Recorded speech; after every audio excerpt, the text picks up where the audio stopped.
RCB and Delhi Capitals ఈ రెండు teams మధ్య ఆల్రెడీ ఒక మ్యాచ్ జరిగింది. బెంగళూరులో జరిగింది. ఆ మ్యాచ్ హోమ్ గ్రౌండ్లో బెంగళూరు ఓడిపోయింది. కేఎల్ రాహుల్ తన సొంత గ్రౌండ్లో ఆర్సీబీని మరోసారి ఓడించాడు. లాస్ట్ సీజన్ కూడా ఇలాగే జరిగింది. బెంగళూరులో జరిగిన మ్యాచ్లో ఢిల్లీ గెలిచింది. అక్కడ కేఎల్ రాహుల్ అద్భుతంగా ఆడాడు. KL Rahul Bengaluru local boy. And అలాగే లాస్ట్ సీజన్ ఢిల్లీలో జరిగిన మ్యాచ్లో అక్కడ ఢిల్లీ లోకల్ బాయ్ విరాట్ కోహ్లీ అద్భుతంగా ఆడి బెంగళూరుని గెలిపించాడు. సో ఈ సీజన్ కూడా ఫస్ట్ మ్యాచ్ అలాగే జరిగింది. సేమ్ బెంగళూరులో జరిగిన మ్యాచ్లో ఢిల్లీ గెలిచింది. కేఎల్ రాహుల్ సూపర్గా ఆడి గెలిపించాడు. మళ్ళీ ఈ మ్యాచ్ ఢిల్లీలో జరుగుతుంది. అండ్ అలాగే మళ్ళీ విరాట్ కోహ్లీ లోకల్ హోమ్ గ్రౌండ్లో అలాగే రెచ్చిపోయి గెలిపిస్తాడా లేదో చూడాలి. ఇక మ్యాచ్ చూసుకుంటే ఆర్సీబీ ఫ్యాన్స్కి బ్యాడ్ న్యూస్. ముఖ్యంగా ఓపెనర్ ఫిల్ సాల్ట్ ఇంజూర్ అయ్యాడు. లాస్ట్ మ్యాచ్ ఆడలేదు. ఈ మ్యాచ్ కూడా ఆడ్డు. తను టీంతో ట్రావెల్ చేయట్లేదు. ఇంకా అలాగే చూసుకుంటే ఫిల్ సాల్ట్కి ఇంజూరీ కొంచెం సీరియస్గానే ఉంది. మిగిలిన ఐపీఎల్ తన ఆడలేని పొజిషన్లో ఉన్నట్టు తెలుస్తుంది. మేనేజ్మెంట్ అయితే ఏం కన్ఫర్మ్ చేయట్లేదు. నిన్న ఆర్సీబీ మెంటర్ దినేష్ కార్తిక్ మాట్లాడుతూ ఫిల్ సాల్ట్ అయితే ఈ మ్యాచ్ ఆడడానికి కన్ఫర్మ్ చేసింది, కానీ ఇంజూరీ గురించి అయితే ఏం మాట్లాడలేదు. తను మిగిలిన మ్యాచ్లు ఆడతాడో లేదో చూడాలి. అండ్ అలాగే ఫిల్ సాల్ట్కి జాకబ్ బేతల్ లాంటి అద్భుతమైన బ్యాకప్ ఉంది. లాస్ట్ మ్యాచ్ ఆడాడు, 3 4s కొట్టాడు, కానీ ఎర్లీగా అవుట్ అయ్యాడు. ఇంటర్నేషనల్ కెరీర్లో తను ఒక స్టార్ బాయ్, సూపర్గా ఆడుతున్నాడు. అండ్ అలాగే లాస్ట్ సీజన్ ఆర్సీబీకి ఆడిన 1-2 మ్యాచ్లు కూడా చాలా ఎక్సలెంట్గా ఆడాడు.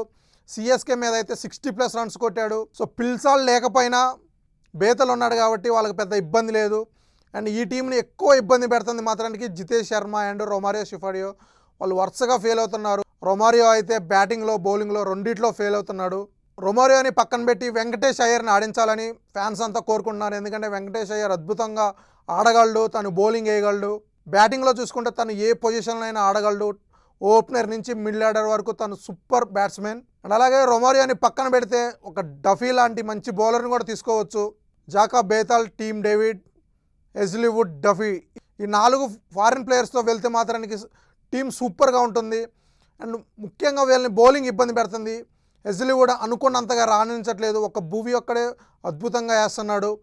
కృణాల్ పాండ్యా కూడా లాస్ట్ మ్యాచ్ 50+ రన్స్ ఇచ్చాడు. అండ్ ఆల్రెడీ తన మీద ఒక న్యూస్ అయితే వస్తుంది. తన బౌలింగ్ యాక్షన్ మీద బీసీసీఐకి కంప్లైంట్ ఇచ్చారని, బీసీసీఐ తనని అబ్జర్వ్లో పెట్టిందని. ఇప్పటివరకు తన బౌలింగ్ యాక్షన్ మొత్తాన్ని చెక్ చేస్తున్నారు. అండ్ అలాగే ఇప్పుడు వేసే బౌలింగ్ యాక్షన్ కూడా చెక్ చేస్తారు. తను బౌన్సర్లు వేస్తున్నాడు, స్పీడ్ వేస్తున్నాడు, కొంతమంది ఇసిరేస్తున్నాడు అని ఇలా చాలా నెగిటివ్ కామెంట్స్ వస్తున్నాయి. మేబీ దానివల్ల అనుకుంటా తను లాస్ట్ మ్యాచ్ కొంచెం పద్ధతిగా వేశాడు, కానీ రన్స్ మాత్రానికి చాలా ఇచ్చాడు. 50+ రన్స్ ఇచ్చాడు. అండ్ అలాగే మెయిన్గా విరాట్ కోహ్లీ ఈ మ్యాచ్ ద్వారా ఒక అద్భుతమైన రికార్డ్ చేరువలో ఉన్నాడు. జస్ట్ ఇంకొక 11 రన్స్ కొడితే తను 9000 రన్స్ పూర్తి చేస్తాడు. ఐపీఎల్ హిస్టరీలోనే ఇప్పటికే తనే టాప్లో ఉన్నాడు. తను ఒక్కడే ఇప్పటికే 8000 రన్స్ కొట్టి టాప్లో ఉన్నాడు. ఇంకొక 11 రన్స్ కొడితే 9000 రన్స్ కంప్లీట్ అవుతాయి. ఐపీఎల్ హిస్టరీలోనే 9000 రన్స్ కొట్టిన ఒకే ఒక ప్లేయర్గా విరాట్ కోహ్లీ చరిత్రలోకి ఎక్కుతాడు. ఇంకా అటు ఢిల్లీ చూసుకుంటే కేఎల్ రాహుల్ రెచ్చిపోతున్నాడు. ఆర్సీబీ మీద అద్భుతంగా ఆడి గెలిపించాడు.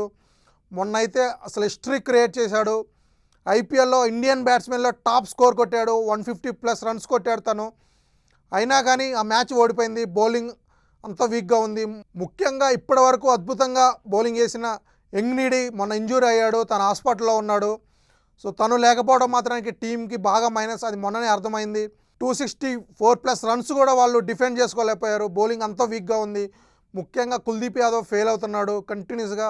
నటరాజన్ కూడా ఫెయిల్ అవుతున్నాడు. కెప్టెన్ అక్షర్ పటేల్ మీద మాత్రానికి చాలా నెగిటివ్ కామెంట్స్ వస్తున్నాయి.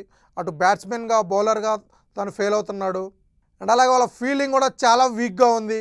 మొన్న చూసుకుంటే Karun Nair 3 important catches miss చేశాడు. అందులో ముఖ్యంగా 2 క్యాచెస్ శ్రేయస్ అయ్యర్వి మిస్ చేశాడు. ఆ తర్వాత శ్రేయస్ అయ్యర్ రెచ్చిపోయి ఆడాడు.